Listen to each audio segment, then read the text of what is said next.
6 сарын 12-ны өдрийн хэдэн цаг болж байна? 5 дахь өдөр. Токиод халуун бүрхэг жоохон бороо орох шинжтэй.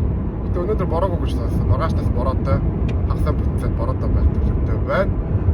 Өнөөдөр Готэмба явж аялахаар шийдсэн.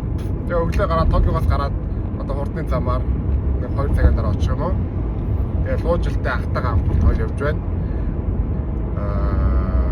Тийм байна. Тэгээ та бүхэндээ очоод тэр аваараа ямар газар үзсэн. Тэгээд юу гээ ямар түүхтэй байна. Тэгээд та бүхэн бас өөрсдөө очих юм бол нэг иймэрхүү байдалтай байх юм байна гэдэг мэдчих авах боломжтой. Тэгээд хэрэг хүссэн байвал коммент дээр бичээд асуугаарай. Ямар нэгэн газар очихыг хэрэг намайг хүсэж байвал би бас дараагийн бичлэгүүдэд очиж хийж болно. За тэгээд удахгүй.